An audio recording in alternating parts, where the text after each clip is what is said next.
Vincent Niclot est notre invité sur Radio Mélodie pour nous parler de son nouvel album 5.0. Vincent, on peut dire que un peu comme Obélix, tu es tombé dans la marmite tout petit, non pas à comparaison physique d'Obélix parce que non. Ça a commencé mal. Voilà, mais grandi dans une famille d'artistes, de musiciens. Hein. Ah oui, voilà, dans la marmite de choucroute. Oui, c'est vrai. Oui. Donc entouré d'artistes dans la musique. Oui, je me suis toujours demandé est-ce que si mon père a été boulanger, j'aurais été boulanger, je sais pas. Mais tout ce que je sais, c'est que j'avais vraiment ça au fond de moi. Alors c'est vrai que mon père étant musicien, chanteur, j'ai baigné dedans depuis que j'étais petit, je répétais avec lui, j'ai fait mes premiers concours de chant à 5 ans, il m'a appris la musique à 6 ans. Et puis j'ai passionné par ça, quoi. Et en fait, je me suis pas posé de questions. Souvent, quand on va à l'école, on se dit qu'est-ce que je vais faire plus tard. Et moi, c'était tout tracé. Après, je savais que ça allait pas être facile et que la vie d'artiste, c'est compliqué. Mais j'étais prêt à payer le prix, fort. C'est-à-dire que peut-être, je savais pas si j'allais chanter à Bercy ou dans le métro, mais je savais que j'allais chanter. Et c'est ce qui t'a conduit justement aussi à accepter des petits rôles dans des séries. On a pu te voir dans Sous le Soleil, dans Extrême Limite, des choses comme ça. Oui, après, dès que j'étais en âge de m'assumer, je me suis dit, il faut que je gagne de l'argent. Donc après, j'ai fait plein de petits boulots. J'ai travaillé dans des restaurants, j'ai même fait de la comptabilité. Enfin, j'ai fait plein de trucs. Tu fais de la compta ? Oui. On va te mesurer à Sandra, notre comptable. On va te donner des factures. J'ai menti, j'ai dit que j'étais comptable, pas du tout, mais enfin bon. Ils m'ont pris.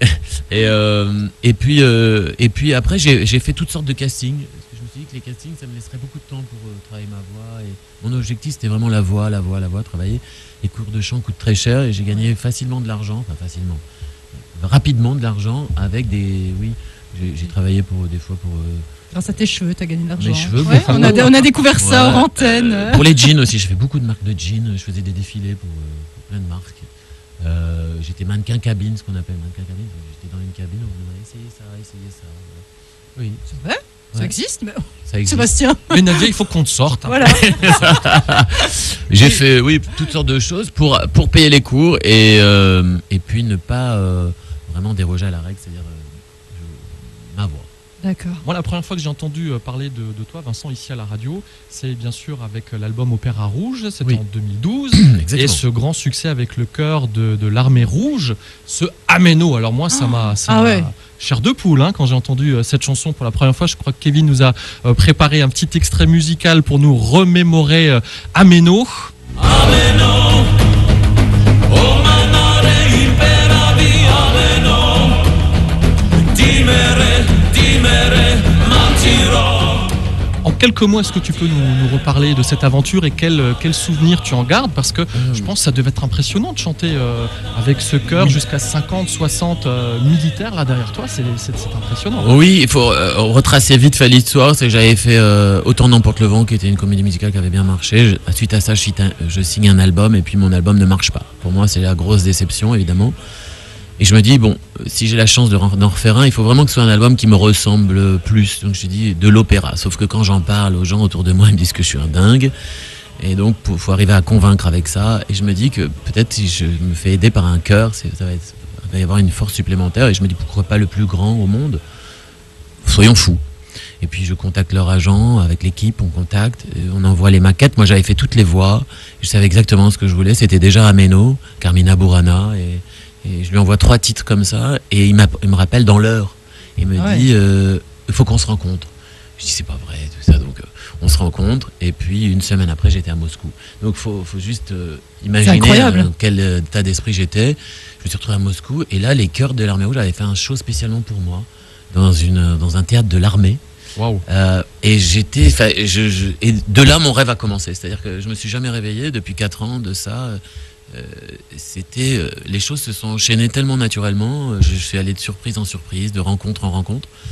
Et c'est vrai que Améno restera pour moi la chanson fétiche. Ah oui, et je crois que quand on parle de toi, c'est la chanson où on pense à chaque fois. Oui, parce que moi j'étais fan d'Era. Era, c'est le groupe. Oui, on connaît. Pas la petite bête. C'est vrai qu'alors. d'Era. Je préfère préciser.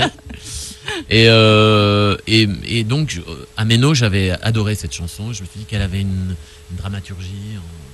Il y avait quelque chose qu'on pouvait faire en version lyrique. Et c'est vrai qu'après, on connaît le chemin de cette chanson. Après. Ah oui.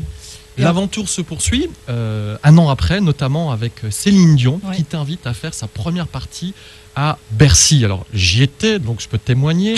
C'était tout juste incroyable. Mais alors cette puissance sur scène, encore une All fois, je by parlais tout à myself, l'heure hein. de la chair de poule. Tu t'avais chanté aussi Maman la plus belle du monde, il me semble. Oui, à ce j'avais moment-là. fait ça avec la note à la fin. Ah oui, c'est exceptionnel, exceptionnel.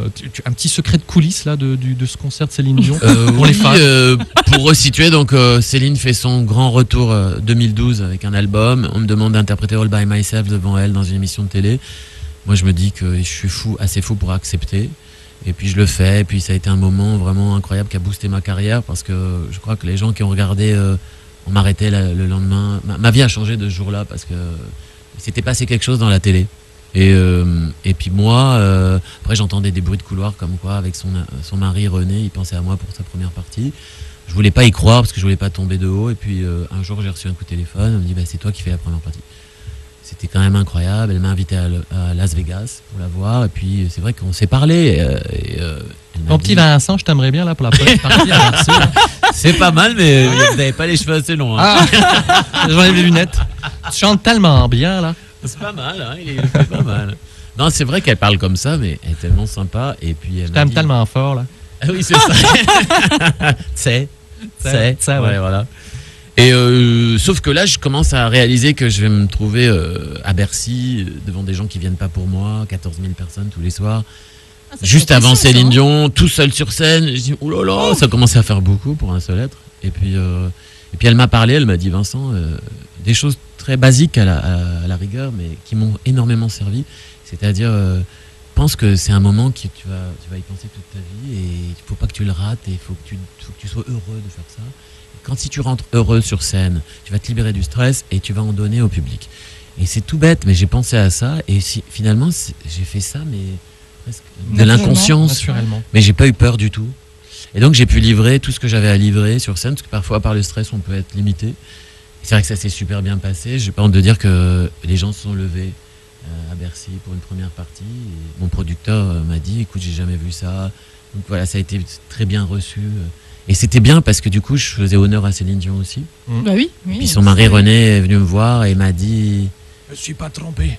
Ça. Non, il m'a dit, Céline, elle est contente parce que c'est bien d'avoir une bonne première partie, ça chauffe la salle. Ah oui, Ouais. c'est sûr. Alors voilà, donc cette émission accomplie, j'étais content. Alors Vincent, là il faut qu'on mette le turbo du coup parce que je vous ai dit que j'étais bavard. Ça me fait plaisir. Arrive ensuite. Alors, le l'arrivée turbo. de Louis. Oui, Louis. Mariano. Alors, Louis. là aussi, on a adoré. Pareil, 2013, j'avais envie de rendre hommage à ce ténor que je trouve extraordinaire et qui a un peu dénigré des médias et alors que les gens le portent dans leur cœur. Et il a un répertoire très large et je propose à ma maison de disques de faire ça. On me prend encore pour un fou. C'est vrai que tu as des choix quand même assez particuliers. Et dangereux. Oui, Mais j'allais j'aime bien dire. ça. De l'opéra au milieu de la pop. Depuis, je prends des risques, ça va plutôt pas mal. Hein. Oui, bah ouais, tu te démarques en fait. Non, comme mais ça. c'est pas ça, je fais ça avec mon cœur. Et je dis, laissez-moi faire les maquettes, je fais les maquettes, je leur présente et là, ils changent d'avis. Très bien, on est parti. Et un beau succès aussi. Arrive Ah aussi oui, les le troisième Gentlemen album, aussi. Ce que je suis. On avait passé ici à la radio le titre Jusqu'à l'ivresse. Je sais pas si tu Oui, t'en souviens, bien sûr. Nadia. Une belle aventure aussi avec Serge Lama. Oui, des rencontres encore. Sur des plateaux télé, je fais des rencontres fabuleuses. Moi, c'est fabuleux parce que je suis comme un gosse qui voit toutes les stars qui m'ont fait rêver quand j'étais devant la télé et je les croise et je parle avec elles et en même temps, ils me demandent même de travailler avec moi. Alors justement, est-ce que je peux placer une petite anecdote Bien sûr. que j'ai entendue tout à l'heure dans la voiture? Figure-toi, Nadia, que Vincent chantait avec Hélène Fischer. Hélène Ah, Fischer, la belle Hélène Fischer. que l'on connaît bien ici à Radio Oui, nous, Mélodie, oui. l'a invité sur un spectacle en Allemagne. Juste, c'est pour la petite parenthèse, ça Ouais, s'est c'est passé vrai. comment? C'est extraordinaire aussi en Allemagne. Là, t'as Oui, découvert alors, un autre univers musical. Complètement, c'était pour Opéra Rouge, l'album a vraiment marché, les Allemands ont été intéressés, donc on a sorti l'album en Allemagne, j'ai fait de la promo là-bas et j'ai rencontré donc cette Hélène Fischer qui, vous la connaissez ici tous, Oui, on la mais connaît elle n'est pas bien, très ouais. connue en France, mais pour resituer, c'est un peu la Mylène Farmer Ah d'Allemagne. oui. Elle remplit des stades, elle remplit des grandes salles et voilà donc et j'ai pu